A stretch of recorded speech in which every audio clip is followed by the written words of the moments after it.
Hi, welcome to the Jacked Podcast. I'm your co-host, Kevin Nig. My name is Tiana.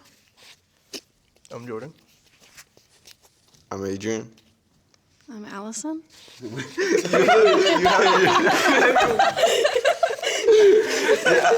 you hand it to me? Yeah, you're right. I don't know why I did that. I just realized, like...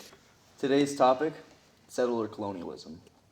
What's everyone's first impressions of settler colonialism? It's bad. Very scary, very sad. Who it really affects is indigenous societies, and specifically those of native background and culture, as history shown resulted in genocide. It can be argued, of course, that settler colonialism impacts all populations in some way, considering settler colonialism also aims to not just focus on one specific group, but has an intersectional lens to it. But since we're here, we can focus on one specific group that it affects as an example, such as our indigenous groups in America. We have a video to show, to give as an example. And people were crying and hollering, and all these nations were standing together. But then the man pepper sprayed people, and there was a woman singing a dog on people. The dog has blood in its nose and its mouth. The worst crime that was committed by the demonstrators was locking themselves on a piece of equipment. But the individuals who released guard dogs on demonstrators, they didn't get charged with anything. So what really is going on here? Yeah, that's something I wanted to pick up on when he said that. It's how them trying to protect their own land came to be that the government is trying to stop them from doing so. It's kind of contradicting in a way, because that specific land that he's talking about was, I believe, was an agreement already. Yeah. Of like to not step on that land or try to make any adjustments with it or anything. So I think it is kind of like what's going on here. It's something deeper than what they even know. So obviously proof of them being lied to. Well, other people got charged for what they did and like interfering with the pipelines. The workers and I do believe police were there to also, who attacked people with their batons and guard dogs, didn't face any repercussions at all. So it's kind of expected, but more sad and just heartbreaking that law enforcement, who we seek like protection and safety, can be your worst enemy. Speaking of police brutality, we also know another group, in our society that has been victimized by a lot of police brutality historically. It's black people. Yes, we should have saw this coming, but... Play the clip. Jim, pull it up. Between police and Negroes throughout the country are getting worse. One of the cities most troubled by animosity between police and Negroes is Oakland, California. People always talked about freedom and what that means. During that time period, being black in America meant that you didn't walk down the street with the same sense of safety and the same sense of privilege as a white person. There was absolutely no difference in the way the police treated us in Mississippi than they did in California. They may not have called you nigger every day, but they treated you the same way they did in Mississippi. The California Penal Code Section 12020 through 12027, and also the Second Amendment of the Constitution guarantees the citizen a right to bear arms on public property. What are your guys' takeaways from that video? Unfortunately, police brutality still happens to this day, like ICE, you know? Yeah, I'd like to mention also, specifically with the self-defense part, specifically with the Black Panther movement, Mr. Howard mentioned how it was created by Huey to defend themselves against the police brutality and the corruption that was going on, and to limit it to that specifically in Oakland. Like, it wasn't made specifically to try to like branch out or anything. They had one motive and one motive only. Mm-hmm. I think between both of these, I think we can look at this as concrete proof that the officers at work are not here to protect the population. They are here to protect the land that the government wants to lay claim to, which, you know, I mean, even bringing up ICE, one could argue that ICE is a colonial project also, which could be a crazy thing to say for some people, but it's a claim that can be made. I think we're gonna get canceled. I don't think our ethnic studies teacher is going to cancel us. I think we'll be okay. Are we lying? No. Are we lying? I don't think we're lying. All right, then how can we get canceled? Another thing that's good to bring up is the Black Panther 10-point program, staying on topic of the Black Panthers. What are your thoughts on this 10-point program? I think the point of this is a guideline to, they're not saying that they're trying to push back against settler colonialism, but they're bringing up the idea of colonies and nations. Looking back at the other video of natives, you know, having like dogs put on them,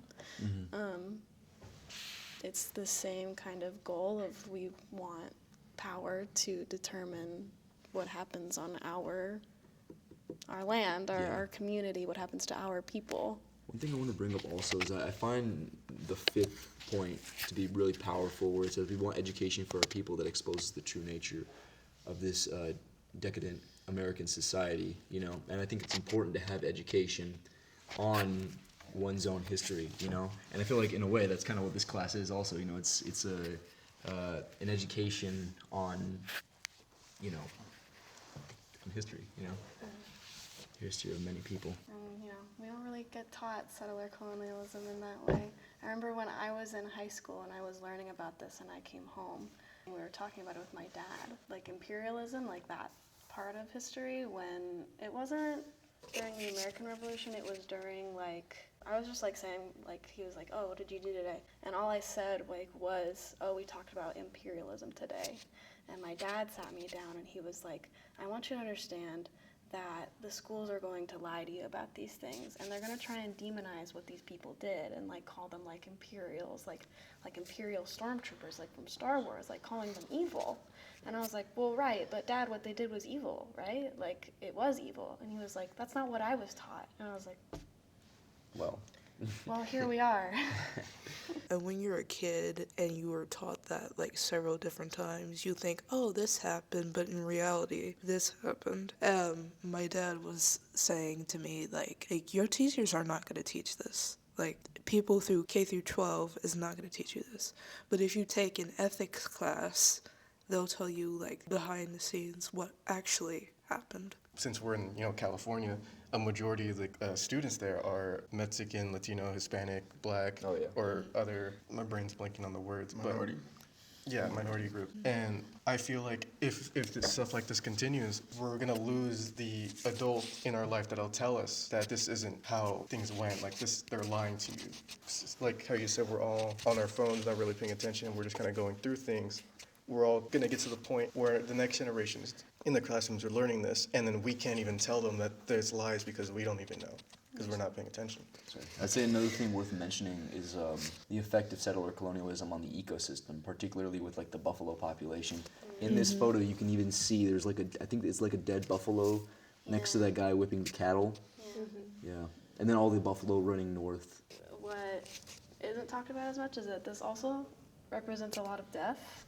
Yeah. You know, like what he was saying in the video, elimination, assimilation. Like there's the death of the buffalo, and there's also like they're moving everybody else into darkness. It's not just that they're bringing light, it's everyone else is moving into darkness. And usually that kind of means death. Yeah, I was going to mention how it's kind of quite blatant to where it being white or brighter on one side and very dark and faded on the other side. And like you said, you just mentioned it, so yeah, I think it's something that's quite obvious in seeing this inactive depiction of settler colonialism in motion, I guess. In motion. In motion. Almost kind of like those people are like unimportant to the picture. Yeah. It's the elimination of their identities and their humanness, I guess. They've been kind of distorted into these little stick figures in the back. Kind of how we mentioned information being altered to all generations, honestly. But that's his school book, right? On there that she's holding. Right, yeah. Right? Was it? School Yeah, book? it's school book. Yeah, so Yeah. it kind of goes to show, the intention with the settler colonialism. Because, we're taught that she's like an angel. She's a manifestation of God. Yeah, like supposed to be like a representation of pure good, Yeah. I wonder if that star on her on her hair means anything, or like there's you see the star on her forehead. Yeah, I've honestly never even noticed it. It might be just because she's an angel, but I don't know if it represents anything.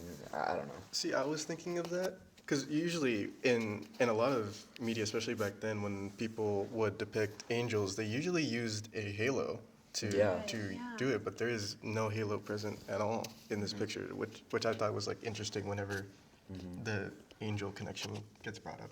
Yeah, it feels strange, like it almost, I don't know. It feels like usually you would expect more blatant mentions of religion, but it feels like in some places it kind of tries to avoid it. Like she's not carrying a Bible, she doesn't have a halo, she's just kind of floating in the air. So you assume that there's something divine about her, but she's not God, I guess. I don't know how else to describe it. Something that I kind of thought of was like, since she's holding a school book, right? What if it's something on the lines of like glorifying colonialism type schooling that was happening when they were assimilating, getting rid of all the Native Americans? Like they glorified the white teacher because like that was something also that was happening. A lot of they put a woman in the teaching role. So, you have the white teacher handing out the gold star, holding her school book. That makes sense, yeah. That could be it. Gold star. Thank you, everybody, for watching. If you want more, too bad. Well, we might smash that subscribe button. And comment down below. Thank you. And we'll see you probably not in the next one. Taylor Swift sponsor me. All right, guys, it's a wrap. Good job. Nice. Good job, everybody. Good job.